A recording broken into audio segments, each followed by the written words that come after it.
Hi hello friends. അപ്പോൾ ഞാൻ നിങ്ങളുടെ സ്വന്തം നിഷ്വ. അപ്പോൾ ഒരിക്കൽ കൂടി എല്ലാവർക്കും എൻ്റെ ഈ കൊച്ചു ചാനലിലേക്ക് സ്വാഗതം.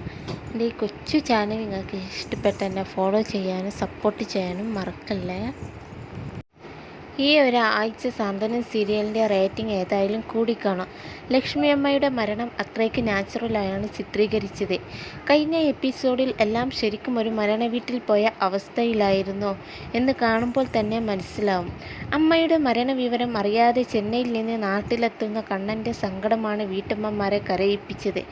അപ്പുടാടിയെ ആട്ടിയിറക്കിയപ്പോൾ കൈയടിച്ചവരുമുണ്ട്. ഇന്നലത്തെ എപ്പിസോഡിൽ തമ്പിക്ക് കുറ്റബോധം തോന്നി തുടങ്ങിയതെല്ലാം കാണാമായിരുന്നു. തിരുത്താൻ പറ്റാത്ത വലിയൊരു തെറ്റാണ് താൻ ചെയ്തത് എന്ന ബോധവും തിരിച്ചറിവും വന്നു. തമ്പിയിൽ നല്ല മാറ്റം പ്രകടമാവുന്നുണ്ട്. പക്ഷേ എത്ര കുഴിയിലിട്ടാലും നിവരാത്ത നാവാണ് ജയന്തിയുടേത് എന്ന് ഇന്നലത്തെ പ്രൊമോ വീഡിയോയിൽ തന്നെ ബോധ്യമായി. അവിടെ ലക്ഷ്മി അമ്മയുടെ ചിത കത്തിക്കുമ്പോഴും അകത്ത് തൻ്റെ കുത്തിത്തിരിപ്പ് പരിപാടി തുടരുകയാണ് ജയന്തി. ആ ചിതയിലേക്ക് ജയന്തിയെ കൂടെ എടുത്തിടാൻ പറ്റുമോ, അല്ലെങ്കിൽ ആ നാവ് മുറിച്ചാലെങ്കിലും മതി എന്നാണ് അഭ്യർത്ഥന.